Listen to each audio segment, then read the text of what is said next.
Everything in the real estate world right now is changing really rapidly. Some answers contained our thoughts and our opinions. We're just trying to give you the best information that we can. And we will keep you updated as changes are made based on what we see and what we know. Something we say today could be totally outdated tomorrow, so please just keep that in mind. Thank you. Make sure to watch until the very end to see the blooper reel. Interest rates, what's happening with them? Mortgage interest rates have significantly dropped. Both buyers and homeowners are able to lock in at low interest rates. This gives buyers the ability to have more buying power and homeowners to lower their monthly expenses. A lot of people are reacting strongly to the Fed rate cut and taking this opportunity to refinance. We have a past client who is in the process of doing a cash out refinance. They are using the money to pay off their credit card debt, pay off their car, and even put almost $20,000 into the bank, and it is only going to increase their monthly mortgage payment by about $40. This is such an incredible opportunity for them to be set up for their retirement. Everybody's situation is unique. Not everybody has the same results when doing a refinance, but it is exciting to share the good news and the good things that are coming out of the situation we are in. If you have any questions regarding interest rate, how you could maybe lower your monthly mortgage payment, please feel free to reach out. And you can also reach out to our lending partner, Erin Stark, and she can help guide you into what the next steps could be to get you where you want to be. That's right. Reach out to be connected with Erin. What are the biggest challenges you're facing in real estate today? Today, meaning literally today, because it's changing every day, would be that everything went virtual so quickly, and a lot of buyers weren't prepared for that. A lot of sellers weren't prepared for that. Some people that were planning to do things have chosen to halt those plans, or maybe been forced to based by job loss or change in circumstance, and even just fear of the unknown. We've also seen an uptick of people that maybe weren't quite ready to do stuff that are doing things, possibly because they have more time from being off of work, maybe because they have fears of what the future may hold. How are clients reacting to these unexpected times, and what are you doing to prepare them for what's to come? That is such a great question, and I would say that depends on the client. We're seeing more buyers willing to write offers on homes prior to even seeing it physically. Others are pouring money into stocks, and I know that's a little off topic, but the point is people are moving money. A trend that we're seeing is some people are fear-stricken. They don't know what to do. They've got a lot of anxiety, and that's totally understandable. We do know people that are out of job. We also know people who have savings. They're excited to be home. They want to be with family. They're finding joy in it, maybe learning a new skill. And I think that would be a case-by-case scenario. How are we preparing people? That is a good question. We're not prepared ourselves. We didn't see this coming. We don't know what to expect day to day. Things are changing. I'd say we're just trying to be a calming force, an ear to listen, and just here for our clients. If you have questions, you can reach out, and we're just trying to help people get through this. How have you seen coronavirus impact the real estate world thus far?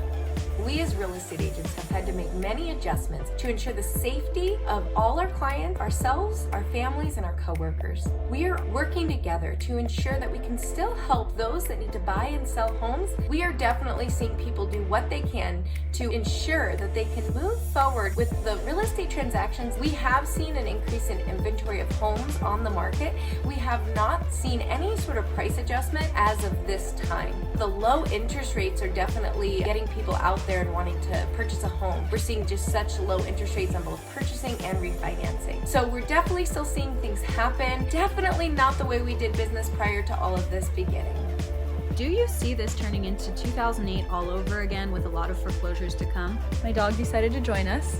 There is absolutely no way to predict that, but I can share my thoughts. In 2008, people were buying homes. They were putting zero down on most of them. They were having variable interest rates. They didn't have equity in their homes. They were overpaying for their homes. And so when the market went down, people didn't really have a reason or an ability to hold on to the home. So if a lot of people do choose to stop making payments and make agreements with their banks, make sure you're reading the fine print, make sure you're reading the terms and conditions. What I am worried about is a lot of people completely stopping payments, doing forbearance for 6 months, not reading the terms and conditions, and can't pay it, because obviously that's a recipe for foreclosures. So I think the answer here, get advice from experts. Don't just say, oh, I don't have to pay my mortgage, I'm going to stop payments. That's not how this is supposed to work. Will less travel cause Airbnb properties with loans to default, even cause a recession? Airbnbs are definitely a concern for some. As with many individuals and small businesses, they are definitely taking a financial hit right now. Even once the travel bans let up and social distancing begins begins to phase out, there's still going to be a lot of issues with people being able to travel financially and people's budgets being tightened. So we're likely to see a lot of issues and concerns for Airbnb hosts. The government has already considered this. They've already included them as well as small business owners in the stimulus and relief packages that they've created. There is already hope and help on the way for those hosts and those owners to be able to pay their overhead costs and operating costs while they await the market to pick back up and the economy to stabilize. This is going to then help the real estate market. The last thing we want to see is all of those homes defaulting and, leading us into a housing crisis of sorts.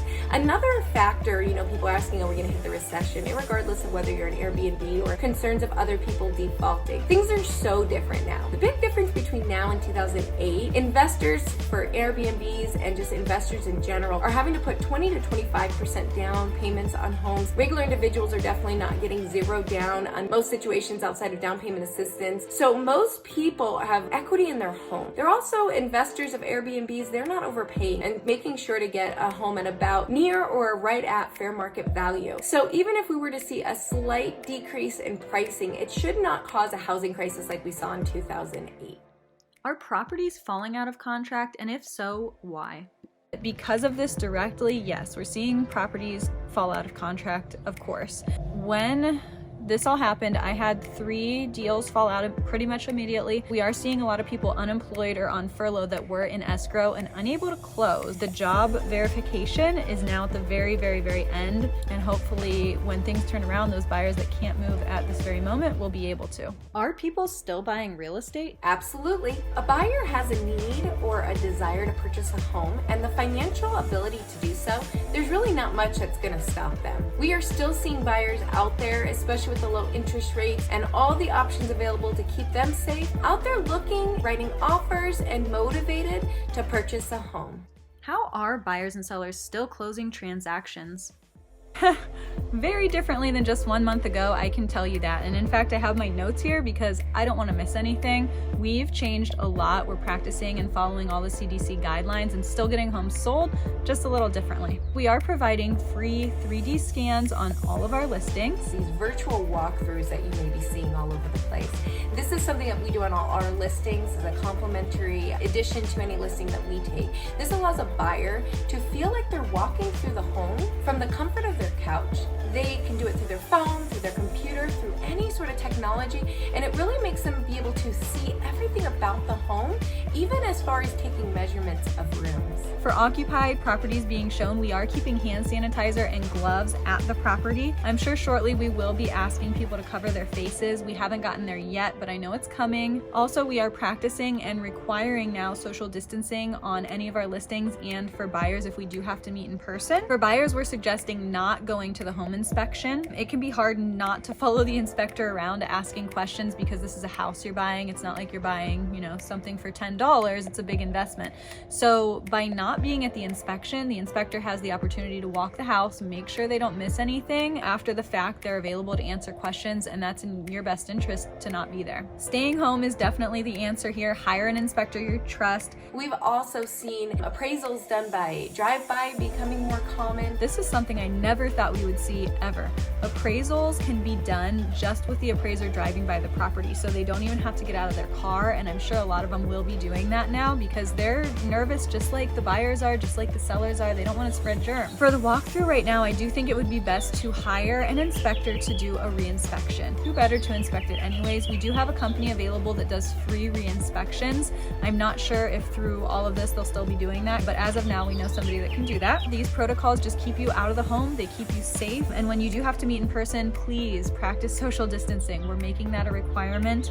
Cover your face, bring sanitizer, and disinfect as much as possible before getting back into your car or returning home. What additional questions do you have? Things that we can clear up for you? We are happy to help.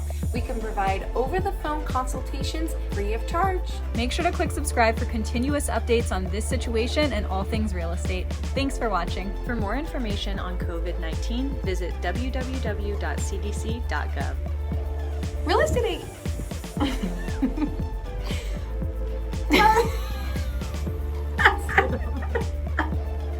I need water.